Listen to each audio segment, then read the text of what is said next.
പുനർജനി പദ്ധതിയിൽ വി.ഡി. സതീശന് clean chit. സതീശനെതിരായ എല്ലാ അന്വേഷണങ്ങളും vigilance അവസാനിപ്പിച്ചെന്ന് ആഭ്യന്തരമന്ത്രി രമേശ് ചെന്നിത്തല. വി.ഡി. സതീശൻ ഒരു രൂപയുടെ ഇടപാട് പോലും നടത്തിയിട്ടില്ല. ആരോപണങ്ങൾ രാഷ്ട്രീയ പ്രേരിതമെന്നും അടിസ്ഥാനരഹിതമെന്നും ചെന്നിത്തല. ഭരണം മാറിയതുകൊണ്ട് നടത്തുന്ന പിൻവാതിൽ ക്ലീൻ ചിറ്റല്ലെന്നും ആഭ്യന്തരമന്ത്രി പറഞ്ഞു. വാക്കുകളിലേക്ക്.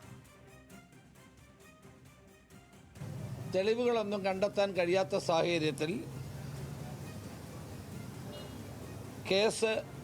കേസിൽ നിന്ന് ശ്രീ വി.ഡി. സതീശനെ ഒഴിവാക്കണമെന്ന് വിജിലൻസ് ഡയറക്ടർ റിപ്പോർട്ട് ചെയ്തിട്ടുണ്ട്. ഈ റിപ്പോർട്ടിൻ്റെ അടിസ്ഥാനത്തിൽ മുഖ്യമന്ത്രി വി.ഡി. സതീശനെതിരെ പുനർജനിയുമായി ബന്ധപ്പെട്ട് കഴിഞ്ഞ സർക്കാർ എടുത്ത കേസ് അവസാനിപ്പിക്കാൻ ആഭ്യന്തര വിജിലൻസ് വകുപ്പ് തീരുമാനിച്ചിരിക്കുകയാണ്. ചന്തു ചന്ദ്രശേഖരാണ് വിവരങ്ങളുമായി ചേരുന്നത്. ചന്തു, ഇന്നാണിപ്പോൾ ആഭ്യന്തരമന്ത്രി പറഞ്ഞത് ഈ പുനർജനിയുമായി ബന്ധപ്പെട്ടിട്ടുള്ള കേസ് അവസാനിപ്പിക്കുന്നു. മുഖ്യമന്ത്രി വി.ഡി. സതീശൻ ഒരു രൂപ പോലും വാങ്ങിയിട്ടില്ല എന്ന് പറയുന്നു. വലിയ തരത്തിൽ പ്രതിപക്ഷമൊക്കെ വിമർശനം ഉന്നയിക്കാൻ സാധ്യതയുണ്ട്. ഈ മുഖ്യമന്ത്രി ഭരണം മാറിയപ്പോൾ മുഖ്യമന്ത്രിക്ക് വി.ഡി. സതീശന് ക്ലീൻ ചിറ്റ് നൽകുകയാണോ? എന്നാൽ അങ്ങനെയല്ല എന്നുകൂടി ആഭ്യന്തരമന്ത്രി പറഞ്ഞു വെക്കുകയാണ്. അദ്ദേഹത്തിന്റെ വാക്കുകൾ എന്തായിരുന്നു?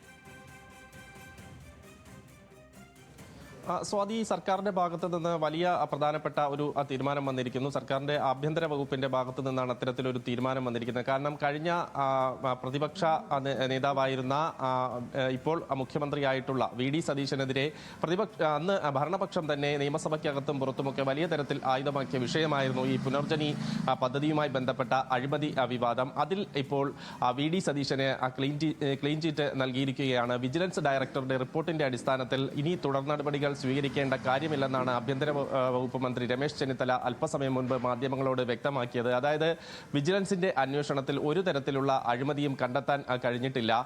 ആ സാഹചര്യത്തിലാണ് ഇനി തുടർ നടപടികളുമായി മുന്നോട്ട് പോകേണ്ടതില്ല എന്ന് സർക്കാർ ഇപ്പോൾ തീരുമാനിച്ചിരിക്കുന്നത്. നേരത്തെ രാഷ്ട്രീയ പ്രേരിതമായിട്ടാണ് വിജിലൻസ് അന്വേഷണം നടത്തിയതെന്ന ഒരു കാര്യം കൂടി രമേശ് ചെന്നിത്തല ഇപ്പോൾ വ്യക്തമാക്കുന്നുണ്ട്. കാരണം അന്ന് വിജിലൻസ് നടത്തിയ അന്വേഷണത്തിൽ കൂടുതൽ ക്രമക്കേടുകളൊന്നും കണ്ടെത്താൻ കഴിഞ്ഞിട്ടില്ലാത്ത സാഹചര്യത്തിലും CBI പോലെയുള്ള ഉയർന്ന അന്വേഷണ ഏജൻസികൾ ഇതിൽ അന്വേഷണം നടത്തണമെന്ന ആവശ്യം ഉയർന്നു വന്നിരുന്നു. അത് തികച്ചും രാഷ്ട്രീയ പ്രേരിതമാണ്. എന്നാൽ വിജിലൻസ് ഡയറക്ടർ നൽകിയ റിപ്പോർട്ടിന്റെ അടിസ്ഥാനത്തിൽ ഇനി ഇതുമായി ബന്ധപ്പെട്ട് തുടർ നടപടികളുമായി മുന്നോട്ട് പോകേണ്ട കാര്യമില്ല. അത് വസ്തുതകളുടെ അടിസ്ഥാനത്തിലാണ്. ഈ റിപ്പോർട്ട് പരിശോധിച്ചതിന് ശേഷം ഒരു രൂപയുടെ അഴിമതിയും ഈ കാര്യവുമായി ബന്ധപ്പെട്ട് വി.ഡി. സതീശൻ നടത്തിയതായി കണ്ടെത്തിയിട്ടില്ല. അത് സർക്കാർ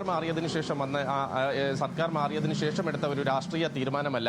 വിജിലൻസ് ഡയറക്ടർ നേരത്തെ, അതായത് കഴിഞ്ഞ സർക്കാരിന്റെ കാലത്ത് തന്നെ വിജിലൻസ് ഡയറക്ടർ ഇക്കാര്യം പരിശോധിച്ചിരുന്നു. പരിശോധിച്ചതിന് ശേഷം ഇപ്പോൾ സർക്കാർ മാറിയപ്പോൾ ആഭ്യന്തര വകുപ്പ് മന്ത്രി രമേശ് ചെന്നിത്തലയുടെ അടുത്തും ഈ റിപ്പോർട്ട് എത്തുന്നു. ആ റിപ്പോർട്ട് പരിശോധിച്ചാണ് ഒരു തീരുമാനത്തിലേക്ക് എത്തിയതെന്നും രമേശ് ചെന്നിത്തല പറയുന്നു. അതുകൊണ്ട് തന്നെ ഇതൊരു രാഷ്ട്രീയ പ്രേരിതമായ അല്ലെങ്കിൽ രാഷ്ട്രീയമായി എടുത്ത തീരുമാനം എന്നതിനപ്പുറം അത് തെളിവുകളുടെ അടിസ്ഥാനത്തിൽ, മറ്റ് തെളിവുകളൊന്നും കണ്ടെത്താൻ കഴിയാത്തതിന്റെ അടിസ്ഥാനത്തിൽ ആഭ്യന്തര വകുപ്പ് എടുത്ത തീരുമാനമെന്നാണ് രമേശ് ചെന്നിത്തല ഇപ്പോൾ വ്യക്തമാക്കിയത്. എന്തായാലും നേരത്തെ പറഞ്ഞതുപോലെ തന്നെ കഴിഞ്ഞ സർക്കാരിന്റെ കാലത്ത് പ്രതിപക്ഷത്തിനെതിരെ തന്നെ വലിയ രീതിയിൽ ഭരണപക്ഷം ആയുധമാക്കിയ ഒരു സംഭവമായിരുന്നു പുനർജനി അഴിമതി. 2018 ഈ പ്രളയവുമായി ബന്ധപ്പെട്ട് അവിടെ പറവൂർ മണ്ഡലത്തിൽ, വി.ഡി. സതീശന്റെ പറവൂർ മണ്ഡലത്തിൽ വീടുകൾ വച്ചു നൽകാം എന്നതിന്റെ പേരിൽ വിദേശത്ത് നിന്നടക്കം ഫണ്ടുകൾ സ്വീകരിച്ചു. അത് FCRA നിയമം ലംഘിച്ചുകൊണ്ട്, വിദേശ ധന വിനിയോഗ നിയമം ലംഘിച്ചുകൊണ്ട് നടത്തിയ പണപ്പിരിവായിരുന്നു. ഇതിൽ അഴിമതിയും ക്രമക്കേടുമുണ്ട് എന്ന തരത്തിലായിരുന്നു പരാതികൾ ഉയർന്നു വന്നിരുന്നത്. ഏതായാലും വി.ഡി. സതീശനെതിരായ പുനർജനി കേസ് അന്വേഷണം അവസാനിപ്പിച്ചിരിക്കുന്നു എന്നുള്ളതാണ്. ആഭ്യന്തര വകുപ്പിന്റെ ഭാഗത്തു നിന്നുമാണ് ഇപ്പോൾ ഇങ്ങനെ ഒരു അറിയിപ്പ് നൽകിയിരിക്കുന്നത്.